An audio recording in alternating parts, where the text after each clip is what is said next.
This is Alan Ogden with Glutathione Authority, and welcome to my beautiful office. Usually I say welcome to my beautiful sunny office, but it's just not that time of year.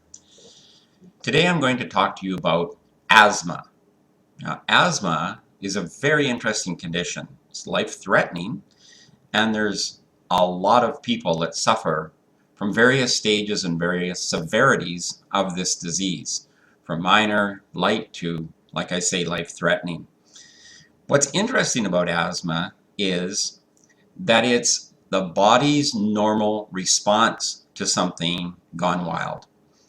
So in our body, when it perceives there is an invader, so in this case it's our lungs, and in our lungs we get some dust or pollen or a chemical or something that our body perceives to be an invader, and it overreacts. So it's sending in the whole army instead of just one or two soldiers, so to speak.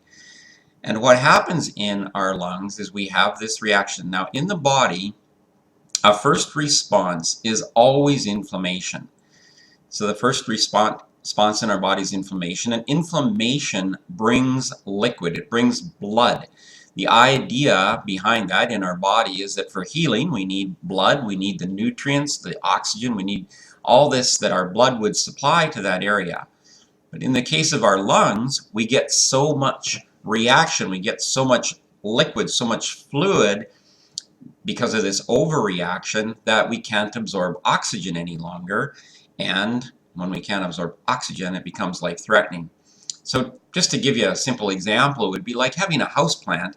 You have a beautiful little house plant on your desk and you feel the dirt and it's dry, and instead of just giving it a little bit of water from a glass, you actually get out the garden hose and give it a shock. And of course you would blow the plant apart and kill it.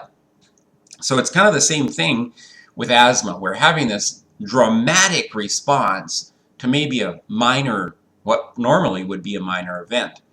And so when people got looking at what was allowing this response to go on with such power, they discovered that in all the cells in the lungs, so the red blood cells, the white blood cells, the serum, the liquid, the tissue itself, there was low levels of glutathione. Now, glutathione is the body's master antioxidant and controller of inflammation. So with this low level of glutathione, instead of your body responding correctly and sending a little bit of inflammation and a little bit of help to an area, which is what happens in a normal person who doesn't have asthma, our lung takes care of an invader and we don't even know that it went on.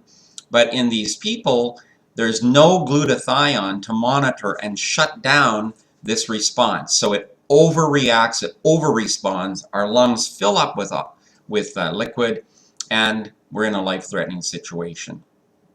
So raising glutathione levels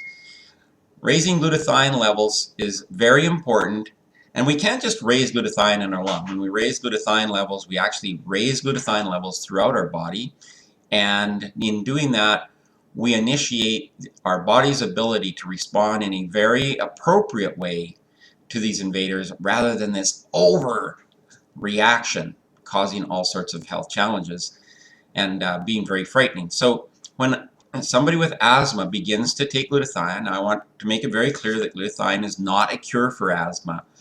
When you take glutathione, once again, we're monitoring, we're modulating, we're reducing this over-response to something.